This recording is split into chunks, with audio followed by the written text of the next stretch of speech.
Hi, everybody. We have a few questions for tonight. One from Ian Rimmer. And he says, when waking up early in the morning, experiencing a strong flow, what feels like a strong flow, he says, is it there to just to notice or to follow? And should we be working with it It's not working, Paul. in other ways? The sound isn't coming. It looks like our sound, Now it is. our sound is just beginning. I just saw the 3 green dots. So we'll give it a try again. No, you're good. It's good. You're good, Ron. It's a delay. It was all good. Okay, so here's what I think might be helpful, Ian. You'll have to look at it from your own perspective, right? So when you notice when you're waking up that there is a flow there, try to recall that you're waking up. It means that when you're relaxed, you might be able to perceive more than you thought you were able to perceive in the waking state because your attention changes from one place to another. Your attention when you're walking around is usually focused on walking around, engaging with people, being aware, literally, based on the surroundings that you're in, of a kind of semi-constant way of engaging with people that you've cultivated over your lifespan. One way to deal with that and learn how to do that during your engagement with life is really interesting from my perspective. You realize that if you focus above your head and behind you, you'll practice learning how to engage with around you while you're attending and engaging with you, the physical, emotional, and mental structure of your personality, however that might work out, or the images that you engage with, almost unconsciously, so that you really don't notice them that often, but you can. But if you are trying to be aware of the flow that's normally there, whether you're awake or not, becoming more wakeful in the early morning or not, what you're really basically practicing is attempting to recognize that you are a being attempting to notice beyond your personality, because your personality hasn't engaged strongly yet. It's linked directly to what you're perceiving, not what you're doing and relating to as you engage with other people. This is really an important piece. I know the common dialogue often is you're not able to do two things at the same time, according to some people. It's really not real. You can do two things at the same time, but you really have to practice a lot to do it, because you're normally used to engaging only with one thing. And that's how you are perceived by others, how they perceive you, how you engage with them, how you believe the right way to engage with others, and in many, many circumstances is. And the actual attempt to practice being aware of energy in and through you and around you, and how you're functioning at the same time, is really, really what you might consider just practicing. Literally, you won't do it well. But it has another level of engagement which is really important. Once you begin to engage that way and can perceive a little differently than what you're normally used to, if you think about it, you're engaged with watching as opposed to doing. And you're then engaged with being okay with learning what you do as opposed to validating yourself by what you do. So there are two different kinds of ways of allowing the mental facility to make sense of things. One, you are watching what you're doing and learning how you function in the world. No judgment, but you still have the reflex to defend what you do in the world, because everybody has the same reflex. Some are very strong in it, some are less strong, some are looking at things from a negative point of view, meaning you're bad, you're wrong, etc., for doing whatever you do. Others are trained to be right all the time. It's really basic training, and it comes really from a constructed relationship with an image that you're protecting. It's not negative. It's just what we are doing. So you are attempting to begin to learn what you're doing as opposed to getting it right or wrong, or whatever that is. It's called living. So now this comes into play. When you're practicing to do this, you begin to realize that there's more afoot than what you believe is true. Meaning what? Okay. Meaning that everything that you react to may not be you and your reaction. It could be the projection from another and their reaction to you, because it's lying inside of you, so you can act like them. You act like them, they will increase their intensity. And so will you, because you're both interacting, and you've learned to project a kind of energy that validates unconsciously or consciously, either one, you and what you believe things have to be like. And you don't see it. You can't see it. You haven't practiced trying to be aware of it. You primarily practice only to allow yourself to see what is valuable in relationship to what you perceive. Well, early morning stuff, here's the deal. You're still partly asleep. Energy is used to being as it is through the night.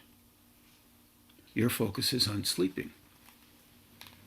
Now, you can also find yourself wide awake during the night, noticing energy flowing through you.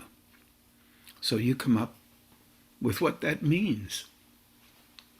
Natural, normal thing to do. And you will validate a meaning that is significant to you from a certain perspective. That would be normal for everybody. Doesn't mean it's true. It means it validates what you normally would think would be true. So you perceive energy flowing through you as you begin to wake up in the morning, because your focus is still there in relationship to being half awake, half asleep. If you could practice being aware of above your head, behind you, all around you, even at that point, if you could remember that, one way you probably remember is either tattooing it on the inside of your eyelids, or put it on the ceiling. Neither one is appropriate, of course, but nonetheless, if you can remember that, you'll say, oh, this may be how I am normally, but I am not used to perceiving me like this. And you already have a definition of what that means. I mean, whatever it is, you already have a definition of what that means. See, spiritual energy, whatever it happens to be. Yes, could be, but it's relative to a certain level or state. We are state dependent. If what we are attending to is here within the three constructs, physical, emotional, and mental, then, and the images that we've constructed around these forms, then that's the state that you are attending to. If there is a slight engagement with what is actually in you, or in a current moment, broadened in you because your attention is looser and it's okay to be aware of those things, you will come up with a definition from the place where you define things to set up a comfort zone for you in your relationship with living life. None of that is negative. It's just what you come up with. So we all come up with these things, truly. And we do that because it helps us to make sense of our world.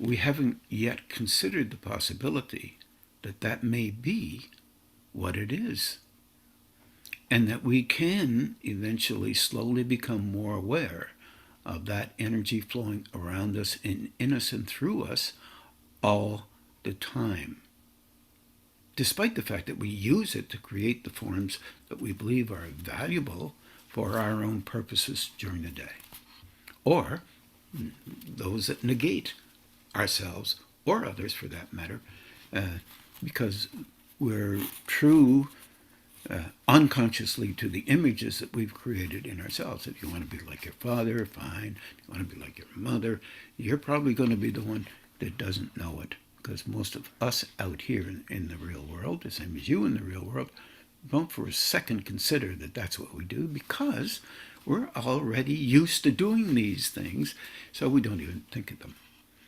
Now, the reason why it might be important is the subtle difference between you and all the forms that you've created, knowingly or unknowingly, and another flow moving into you to stimulate you to do more of you when it's not the right thing to do for you, or something that moves into you to help you to be more able to link up with another state, or not link up with another state. We're not very capable in those subtle levels. We're more capable in the quite legitimately conscious levels of the physical body. The emotional disposition is usually highly reflexive and very incidentally defensive or reactive, which would be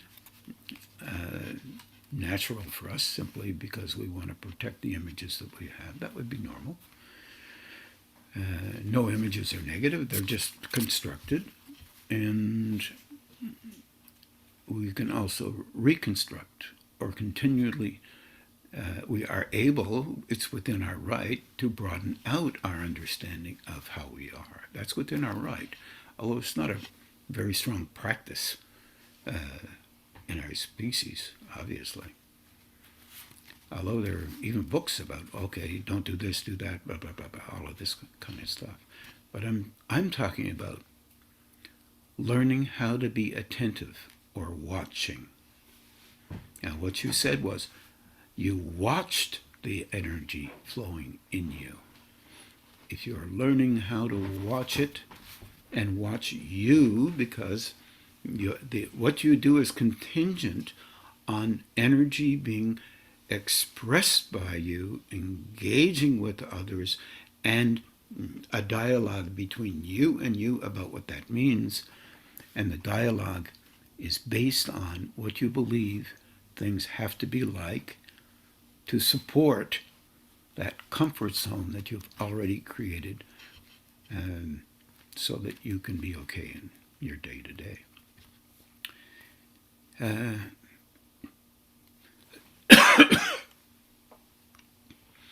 Learning how to realize, could you get me some water, Marlene? Thanks.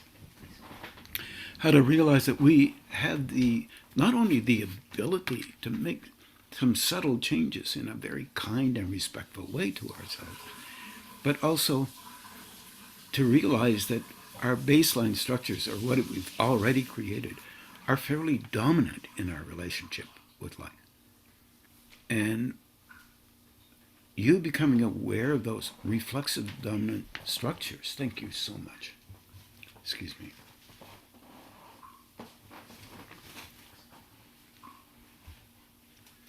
Enables you to access a level of learning within your mental structure and to be able to use your emotional disposition and how you function to allow that mental structure to pay attention to how you function, for the purpose ultimately to broaden out your understanding of energy as it flows through you, to maintain how you normally are, physically, emotionally, mentally. And then to intervene somewhat, gently, respectfully, kindly, compassionately if you wish, and in a loving manner, so that you can soften down the sharp edges of the great need to remain exactly the same as you have been all your life.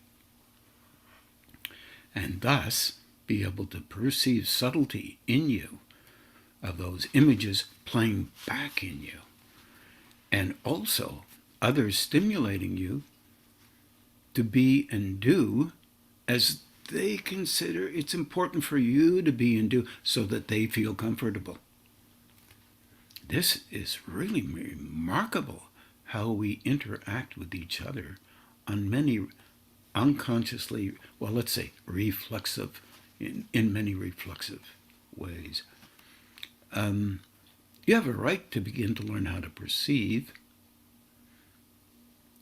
just what's going on, as opposed to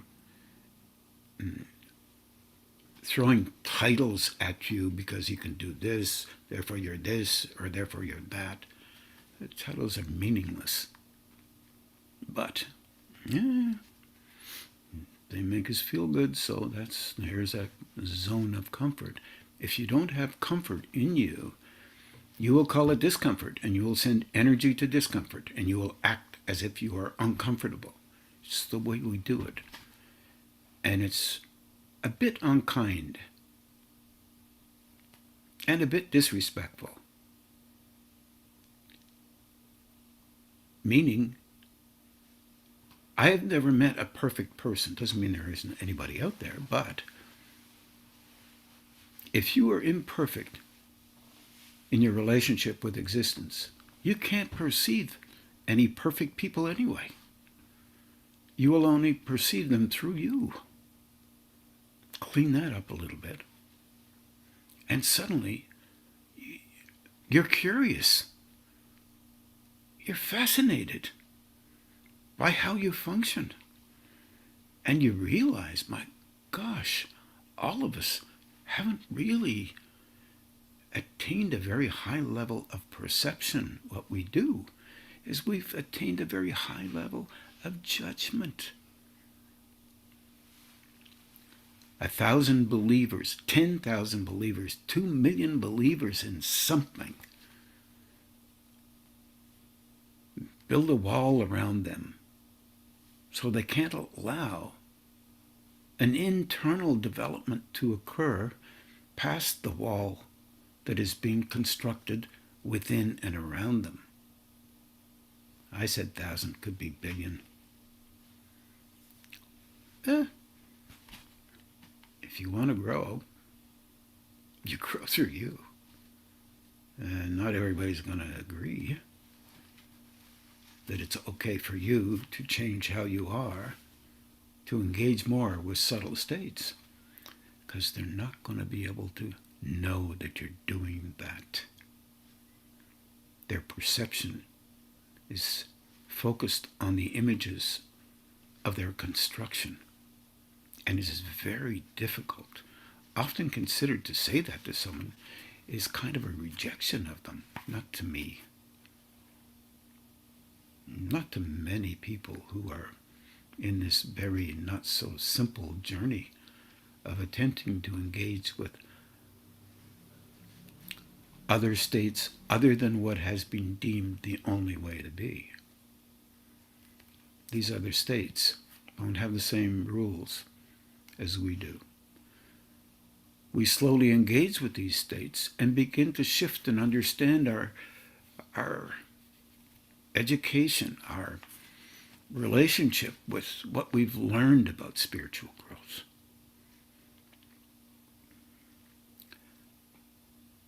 The most fascinating thing that makes it very hopeful for me, that might for you as well, is that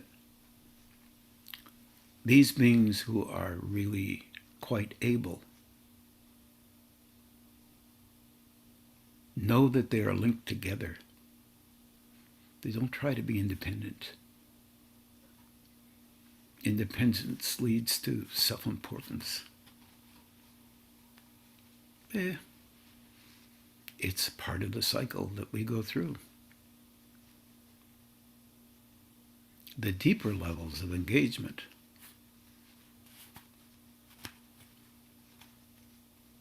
while you're involved with them, you notice the interest that you have in your own self presents itself differently than the higher states. And they seldom negate people, if ever. But how we see the world seems to negate really easily.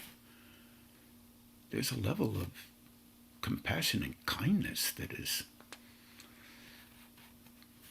phenomenally interesting.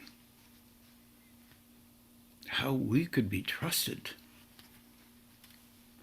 as a species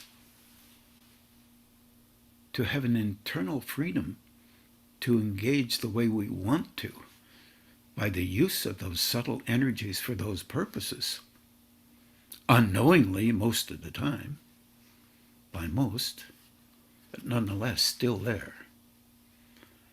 And also have the freedom to learn from what we do with those energies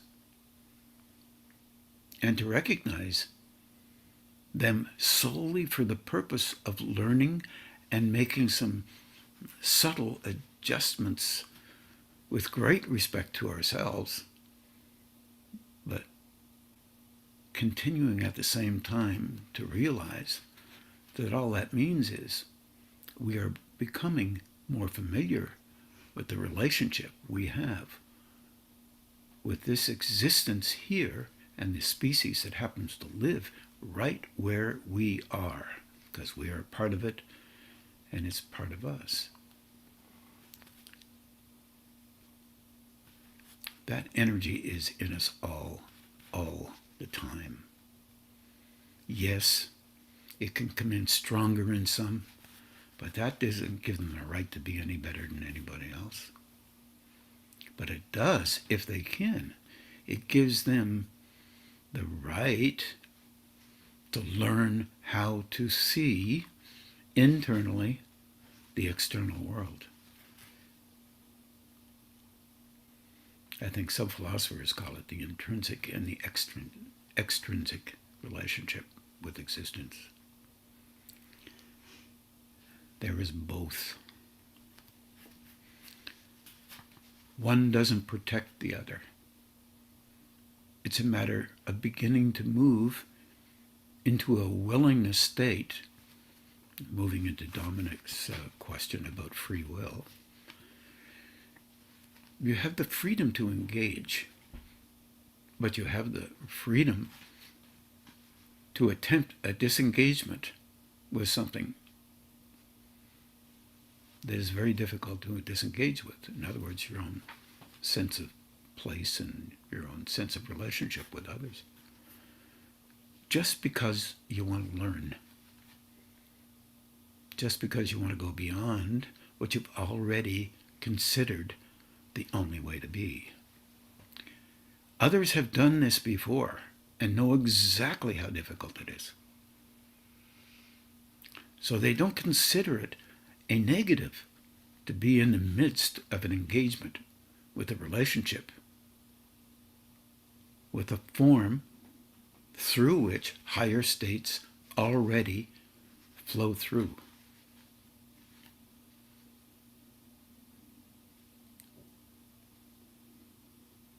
And we are still trusted to try and do what we can to become consciously aware of that flow and to consider broader purposes as vital and more vital than the purposes we already use them for. You see, as you grow, you see your ability not to grow, your wants, your wishes, your desires not to move into a broader state because of the fear that presents itself to us into the unknown. That's why we love books so much. They help us to know a person's rendering of what the unknown might be. That can support our relationship with a continuance, a movement through a development where the person next to us doesn't agree with us, and therefore we're wrong, of course. No, it's not like that.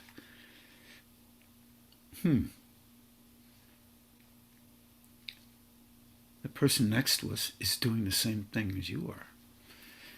And what makes them more fanciful, more creative, is that they are trying to save their own formula, their own definitions, so that they feel more comforted. So they downplay other people's formula. You can get caught up in all of this stuff. Are you then asking the question, is that free will? No, it's not. You're caught up in a relationship with a great need to be more validated than you feel by putting down others. Helping others would be really helpful. Say, this is how I feel, but this is because I've read these 250,000 books. My experience is this. My support are these people who say these kinds of things, and I lean on the support of what I've read because I don't know where to go if I start looking only about my experience. Because I'll find out, as one old sage said, the more you become a self-realized being, the more you know that you're just a human being, learning more about the states that are available to him or her in the process of an internal development. Those who can handle a stronger engagement with frequency, operating through their vulnerable personality, because it's not perfect, no matter who it is. All they're trying to do is help so that others can begin to know that they're also human beings in the process of shifting states. We have a rule, it seems to me, that is very disturbing, but it's a rule that we use to feel comforting, that we can give ourselves, and it's a tremendous comfort to us to know that we know a system really well, and somehow that makes us somehow less vulnerable. But ultimately, no system, from my understanding, just my understanding, and I read a lot about a lot of systems, no system is perfect. And recognizing and memorizing all systems does not help you to engage with higher states on a daily basis. Can they affect, here's the question, you as an individual reading about another individual's experience and their relationship with other states? Absolutely it can. Because the energy coming from that state-dependent relationship that that individual had in their writing or their speeches, whatever that may be, is of help to you to shift something inside because they are continually engaged with growing. And that is a wondrous thing. Most people have no idea about that. Consciously. It's great in the theory, but it can only happen to certain people. This is not true. It happens to many people. I always like the Hindu story about a cow being used for transmission to an individual to enable them to shift states beyond what they could ever get. An initiation process. A cow.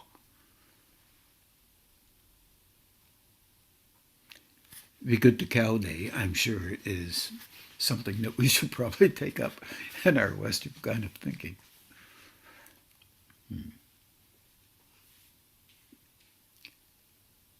And what if other people can help? Be Good to People Days might be a good idea too. Or other animals. Or other animals, anything living for that matter. And then you'd spend 6 years trying to figure out what living was, of course. And that would be basically involved with how we normally think. Obviously, how we normally think doesn't work as perfectly as what we believe, otherwise everyone would be enlightened. But it doesn't mean we can't learn to engage with other states. And I believe, personal belief, you don't have to agree with me, they were often help from other states and misinterpret the help we get. I think that's allowed because we grow from where we are. Here we're back to the same question. Both questions. Free will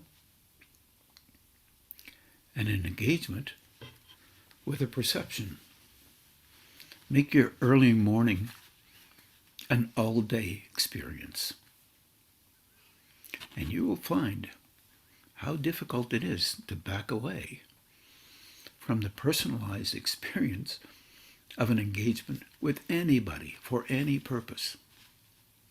Because the focal point, your attention point, is on your own engagement with life. I've called that self-interest before. Seems to have a negative connotation, but I'm trying not to use it that way. Let's say it's a point of reference that we believe is more important than most other points of reference, simply because in the long run, we are a lot more vulnerable than what we believe. And we do all kinds of staging so that our vulnerability doesn't make us totally and completely uncomfortable. And that's legitimate. And we do this consistently. Children do it. Adults continually do it as well. And we do it with intensity because that means we must be right. We need to know and be open to higher states of engagement and the ability to perceive it on a very subtle level. And I know for sure, no disrespect meant, that we will then add something, underline it. We will do quotation marks around it. And we will elevate that place of perception where it really is only a beginning relationship with those higher states. And this is a must for us. No respect to any, disrespect to anybody, sorry, for thinking any of the ways that I've been talking about, because this is normal, natural in our world. It's how it works for us. So Ian and Dominic, I hope that helps a little bit. It's not a matter of getting things perfectly right and then you become really spiritual. It isn't like that. It never has been. These are illusions and images that are set up. Imperfect people have become really able and engaged with higher states through mechanisms such as meditation and prayer. Yes, even prayer. Because what you're basically doing is linking your personalized images, structure, personality, with a state beyond what you can engage and be comfortable with, and attempting to have a deep inner focus that's honest, sincerity. The link stretches in sincerity. If you're asking for help in your spiritual development, there are tremendous levels of engagement on the astral level and the mental levels that are highly engaged with other states.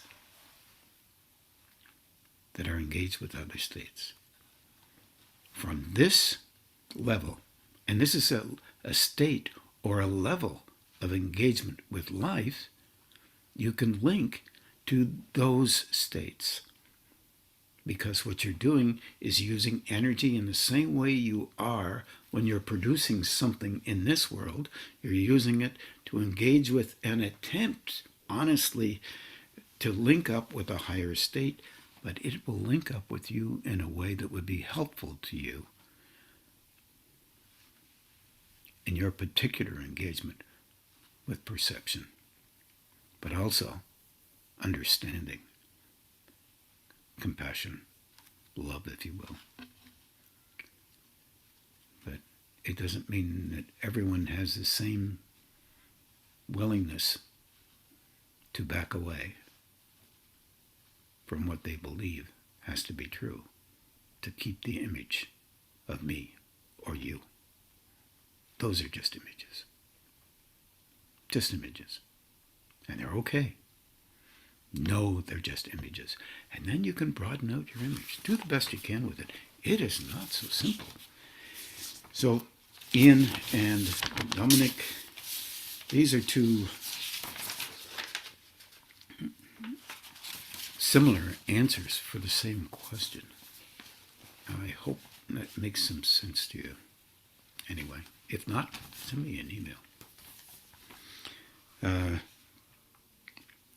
This is from Jennifer Butler in, I think it's Maryland now, but she comes to classes in New Jersey.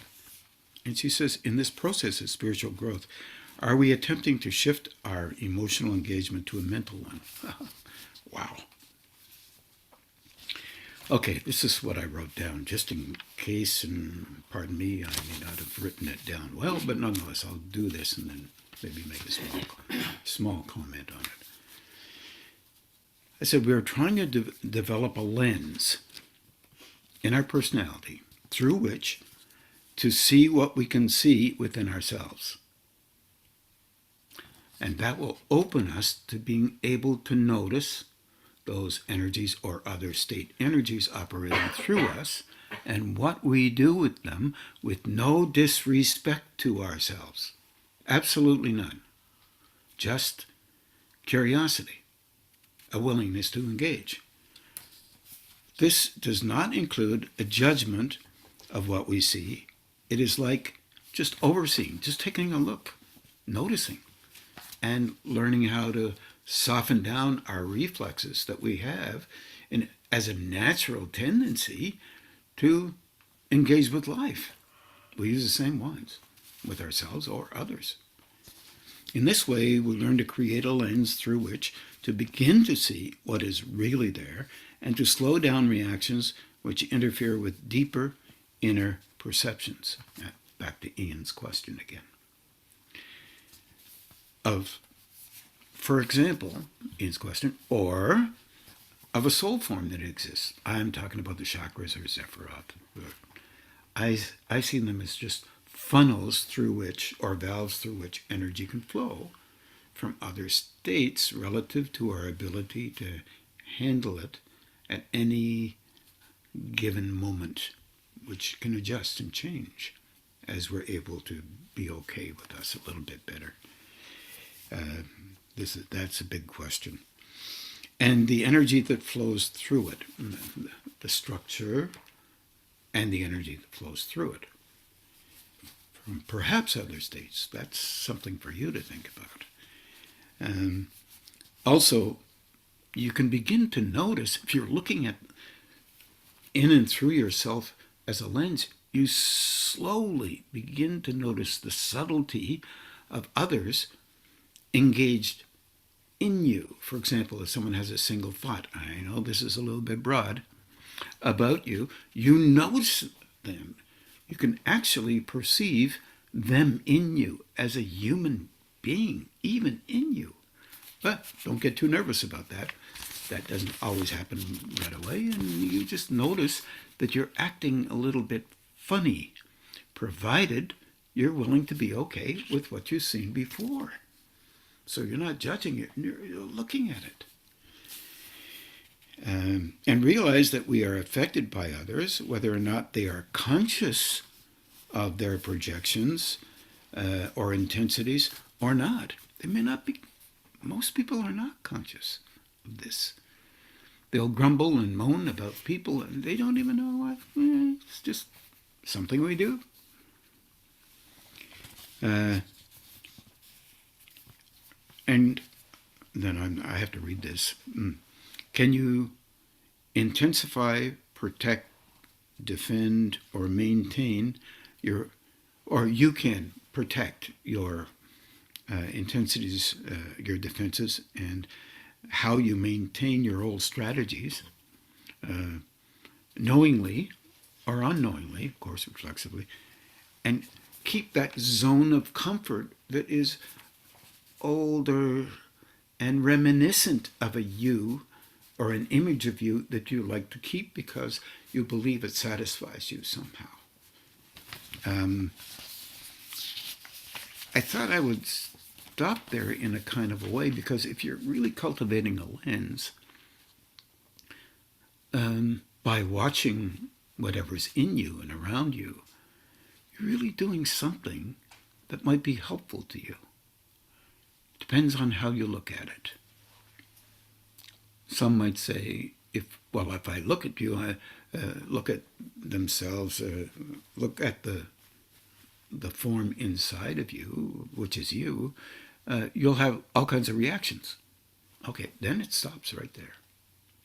So you defend your reactions to maintain the images and protect the images that you already have been using for X number of years.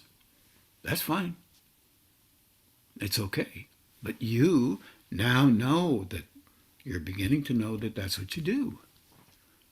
Now, you may not want to do that. As Dominic in his question, a little codicil past the question, says, I notice some of this, but I really don't want to do them. You'll notice that they are quite reluctant to give up their relationship with you. Another way to say that is that they're actually conscious and alive. They could be plants, if you were planting in a garden, but they're not. They're ways of engaging that you believe might be helpful to you because they had been helpful to you before. Now you're cultivating a relationship with the lens that has some conscious awareness in it. It's actually a living beingness, this lens that you're cultivating. And the best attempt that you can do is cultivate one that doesn't judge anything. It tries to perceive and understand things. That's a cultivation of a compassion for others, because guess what? You're seeing them, others, and you're also seeing you. You're looking at them through you. So you're seeing something else about you. Just that you are noticing that you can speak not fondly of another that does the same thing as you, but in this place, they're doing it to you. It's okay if you do it to them, but it's not okay if they do it to you. Well, I think that's a little bit too much refinement. So another way to look at it is to say, my God, I'm similar as a human being to other human beings, and I don't notice it. And I'm not so sure I want to notice it, because that puts me at a disadvantage. If I'm more conscious than them, I'll be seeing stuff, but they won't know that they're doing those things, but I'm supposed to be nice when they're doing the same thing and they don't know it? Yeah, you're supposed to be learning from this. That's a problem with learning. Learning is different than what you knew before. Therefore, you'll go through a process, a cycle of learning. You'll misunderstand what you see. That will be in your defense. That is all right to do if it's learning. If it's reassuring yourself, it's still okay, because you're not quite willing or allowing yourself to be okay with seeing what's really there yet.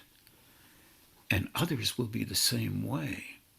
Put that in your back pocket and keep it. Because one time you will look at others and you will notice they are nothing but vulnerable and unable to do what might be helpful to them, the same as you were unable to do very much about your great need to maintain how you were. Now you understand better. Compassion begins to flower a bit. My God, it's got to be difficult for them, because it was sure difficult for me. I'm not going to underline was. I'm going to say that's tentative, because it may still exist, but more subtle than it was before. You were able to learn from what you saw. So you can see how kindness enters the picture with actually no disrespect to you and no disrespect to others. I hope this helps a bit. I know it's early, but I think it's a lot to take in our process of learning. And I'd like to reassure you that every individual who has ever grown has gone through similar processes and misunderstandings, and will continue to do so, unless the process of memorization is supporting an answer that can only be the one right answer. And then it is difficult for them to do anything other than what they're doing. Sound familiar? Because it is difficult for you through experience to do anything other than what you have considered important to do in the past. And slowly the present, bit by bit, slower than a turtle, heading for the sea, can muster its courage and willingness to go beyond a moment's importance, comfort, and evaluation based on the past. Go slow, and I wish everybody as well as I would wish myself in our mutual journeys. Good night. Wish you well.